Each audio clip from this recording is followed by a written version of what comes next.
Hello everyone, I'm Mr. Casey and we are back in Unit 5, A Natural Balance. Today we're reading a story called Siberian Survivors and we'll be talking about comparing viewpoints. Let's get started. So in today's lesson, we will review ways to make comparisons, which we started talking about last lesson. We'll understand viewpoints in writing and speaking and how to compare them. So we need to understand what a viewpoint is and how do we use it and why. Then we need to learn how to paraphrase to put someone else's ideas into your own words. And yes, we will explain the word paraphrase. Then we will use comparisons, viewpoints, and cause and effect to understand and interpret our reading. Let's go back to what we talked about last lesson. We talked about using a Venn diagram or a chart as a visual tool to compare and contrast. So what we see on this page is an example of a Venn diagram. A Venn diagram is simply two circles, and what we use these two circles for is to compare things that are the same and contrast things that are different. So in this one you see the things that are the same and the things that are different between a Siberian tiger and a domestic cat. So we put the things that are the same in the middle of the two circles. We put the things that are different on the outside. This is just a tool that we can use to easily understand comparisons, to compare and contrast. The other visual tool we talked about was a chart. On this page you see an example. We talked about the difference between a panda bear and a koala bear. How are they the same? How are they different? Okay, and we also used these illustrations to help us understand better. So, are a panda bear and a koala bear both furry and cute? Yes. Okay. Are they the same color? No, different color. Are they both bears? No.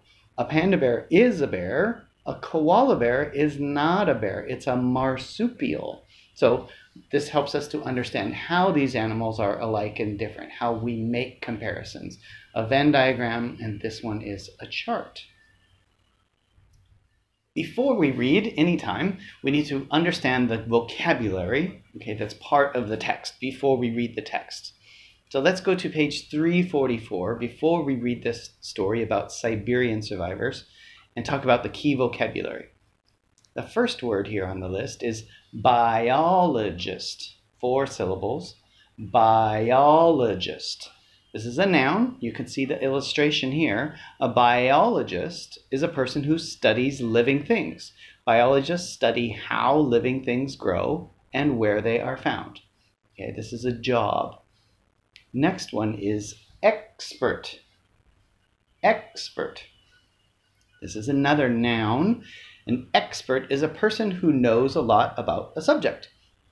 So in this picture, we see a ranger. A ranger is an expert about wildlife in the area. Next one, habitat. Your turn. Habitat. Good. Habitat, another noun. Habitat is a place where a plant or an animal naturally lives. The habitat of polar bears is the cold Arctic, you can see from the illustration. Okay, next one is increase. Increase. This is a verb. Increase means to become larger in number or size. Here's the example. The size of my family increased when my brother was born. Okay, next one. Poacher. Poacher. This is a noun. A poacher is a person who hunts plants or animals illegally. The poacher saw the no hunting sign but hunted animals anyway. So this is a person. This is the noun, the poacher. The verb is to poach. Poach. The person who does it is a poacher. Next one, shrink. Shrink. This is a verb. It has many meanings. In this context, to shrink means to become smaller. The forests that animals need are shrinking as people cut down trees. Okay, we have 2 more. The next one is thrive. Thrive. This is a verb. To thrive means to grow strong and healthy. In the illustration, you see plants. So with lots of care, plants can thrive. Plants need light, they need water, and if we take care of them, they can thrive or grow strong and healthy. The same is true of animals and people. The last one is wildlife. Wildlife. This is a noun. Wildlife means animals and plants that live freely outdoors without human care. Bears and moose are examples of wildlife. The opposite is domesticated. Okay, we talked about a domesticated cat last time. Okay, wildlife lives in the outdoors without human help. Okay, a domesticated animal needs human help to survive. Now, comparing viewpoints. This is page 345. So, what are other viewpoints? Okay, today we're going to be reading a nonfiction article, an article that's based in facts. In a nonfiction article, the author may explain several different viewpoints and respond to them. Some viewpoints may be similar to the author's own viewpoint. Some viewpoints may be different from the author's viewpoint, and we will point that out when we read in a little bit. So as you read these passages, look for explanations of different viewpoints and then look for the author's response. Does she agree or disagree with each viewpoint?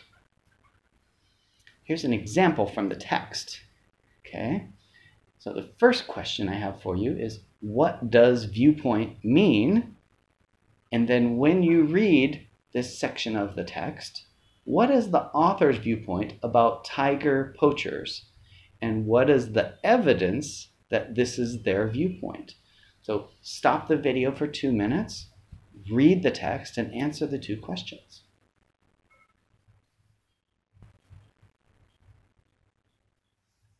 So, what does viewpoint mean? Well, it's how the author or speaker in speaking sees the topic. It shows their perspective.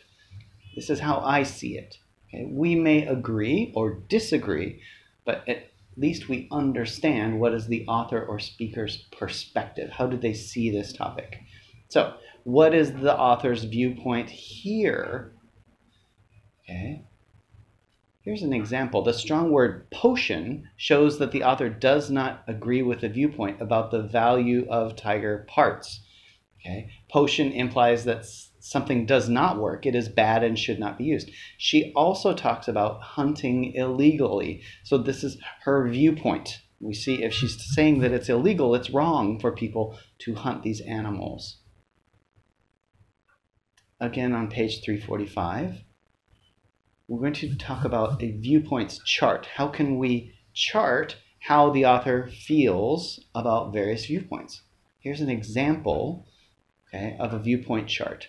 So I have 2 questions for you here. The first one, this task, is complete the viewpoint chart for the second part of the text here.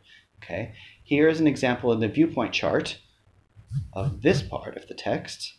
I want you to complete this for the second part of the text. And then, after you read this and you complete the chart, my question is, what is your viewpoint on tiger poaching?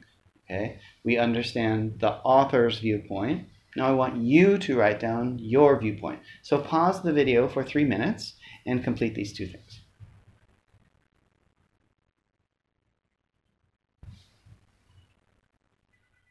Okay, so what is the second part of this chart? What should it look like? Well, here's my idea.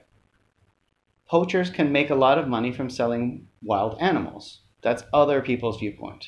Now, what does the author think? The author thinks the money is important to people, but it's illegal and it's wrong to do.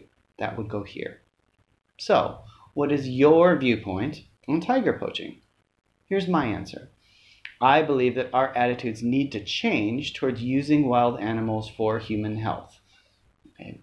Many people believe that tiger parts can be used to help human health. I believe that's not true. Okay, that's my viewpoint. So let's look at page 346 and 347. We see the introduction to Siberian survivors, our science feature for today. So the first question I have for you, what do you think is the viewpoint of the author in this science feature. Okay, what do they think? Again, the title gives us a clue. It's Siberian survivors. I think their viewpoint is Siberian survivors are important to the environment and must be protected. We've been talking about endangered species in our last 3 lessons, and so I think that's what they're going to be talking about today. Now, how does the author compare the Siberian tiger to other animals and species? We talked about compare and contrast. So how does the author compare? Well, Howard Quigley has been stalked by a jaguar, charged by a black bear, and bitten by parasites. But he was most scared when he came face to face with a tiger. So he's never been more scared than when he faced a tiger. Okay, page 346 and 347 explains that this is a science feature. Okay, a science feature is expository nonfiction about the study of the natural world. Authors of nonfiction write to inform their audience. They often present different viewpoints in the same text. So as you read, take note of how the author presents and responds to different viewpoints. Here's an example from the text. Okay, so read this introduction to the text. What is the author's viewpoint in this paragraph?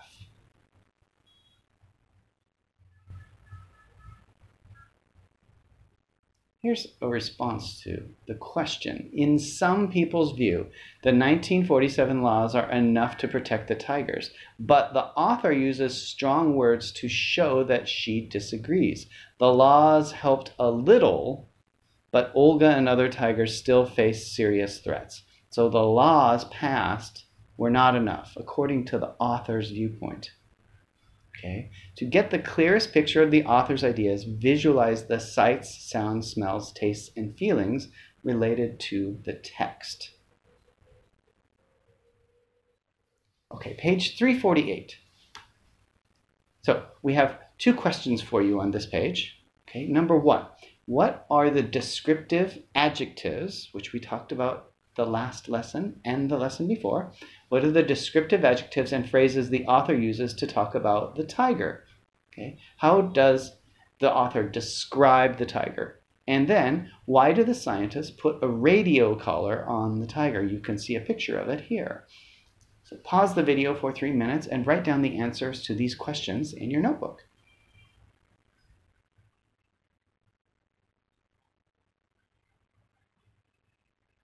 So descriptive adjectives and phrases we use to give a better understanding or better feeling. It gives us an emotion, okay? Maybe it's a sense of smell or taste like we just talked about. So what does the author use? Well, shivers rolled down their spine. A fierce roar, fierce, arr. Angry, pounces to jump on top of something violently. Carefully aimed the tranquilizer gun, soared through the air. Okay? The tiger staggered, and then it slowly slumped to the ground. Okay? These are very descriptive adjectives and phrases to help us understand better about what happened in this situation. Number 2, why do the scientists put a radio collar on the tiger? Well, we have the illustration here, so we know that this is the collar that they put on the tiger. Why do they do it? The evidence is here. To track its movements. This is what the tracking device does, so we know where it goes. We'll talk later about why we would want to do that. So, here's page 349, okay? It's called Cat Tracks, and you see a picture of them putting the tracking device on the tiger. So, here's 2 questions for you, okay? Paraphrase. In your own words, tell about how the radio collar works. What information does it provide about Olga, the tiger? And then, what problem is the biologist trying to solve, and how is he hoping to accomplish this? So, here's your 3 tasks. Using context clues, define this word, paraphrase, okay? There's context there that gives you information. Then, paraphrase how the collar works and what information it provides, and then this question, what is the biologist trying to solve and how? You can pause the video for 3 minutes and do these 3 tasks.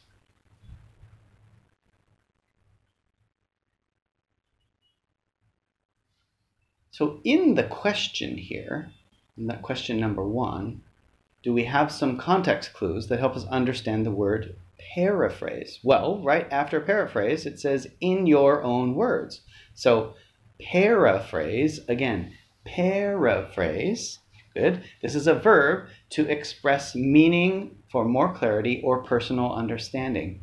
An easier way to explain that is a paraphrase is to put something in your own words. Okay, so after reading cat tracks, can we paraphrase how the radio collar works and what information it provides? We know from the last page that it tracks movements. What else does it do? It tracks movements so we understand the tiger's habitat, hunting territory, and habits. Even when it's sleeping, we understand that as well from the tracking device. Now, the problem and solution. What problem is the biologist trying to solve and how? Well, he wants to save and protect the Siberian tigers from extinction by understanding more about their habitat, hunting patterns, and movements. Okay, next page, page 350, poaching and potions. So, there's 2 questions for you here. First, read the text and look at the map. How has the Siberian tiger's habitat changed over the last 100 years? And then number 2, paraphrase, or in your own words, tell me why the author thinks the habitat has gotten smaller. I want the author's viewpoint. So pause the video for 3 minutes, read Poaching and Potions, and answer the 2 questions.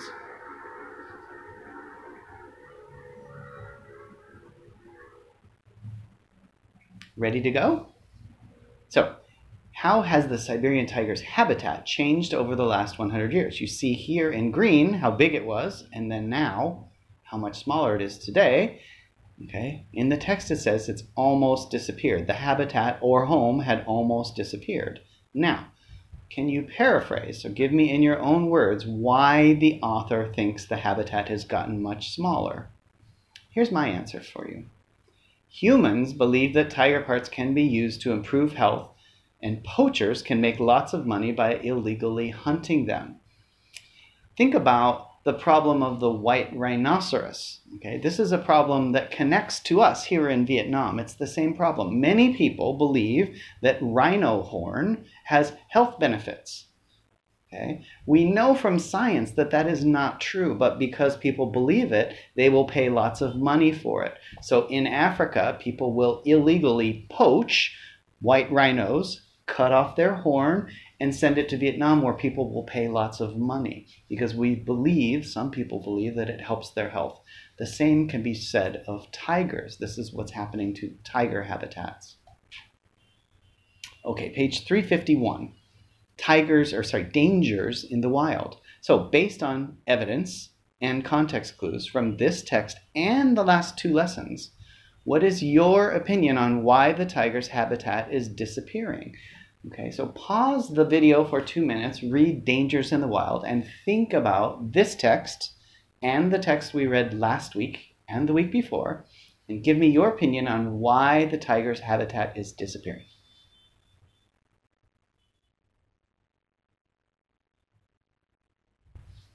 Here's my answer, a possible answer. Overpopulation of the earth, pollution, and overconsumption are destroying the tiger's habitat. Also, humans don't follow the laws meant to protect endangered species. We talked about that in the last page, and we also talked about that in our article last week. Just because the law exists doesn't mean we follow it. That's why there's poachers. And why are there poachers? Because they can make lots of money. This is page 352, tiger protection. So here I'm going to ask you 2 questions. What is the viewpoint of the scientist who's working in the text? And then what is the viewpoint of the author? Again, there may be different viewpoints here. So pause the video for 3 minutes, read tiger protection, and give me the viewpoint of the scientists and the viewpoint of the author.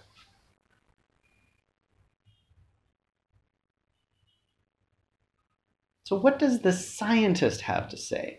The scientist says people need to balance the needs with those of the tigers and manage habitats in a more sustainable way. Here, okay, is where they're talking about the scientist's view. Now, is the viewpoint of the author different? Yes, down here the author is talking about we can manage forests to better protect humans and tigers, and even create new and better jobs through sustainable tourism. Interesting, but this is a different viewpoint than the viewpoint of the scientist. Page 353. Here's 2 more questions for you.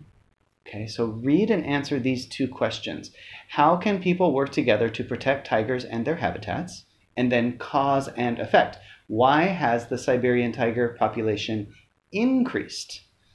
Pause the video for 3 minutes and answer those 2 questions.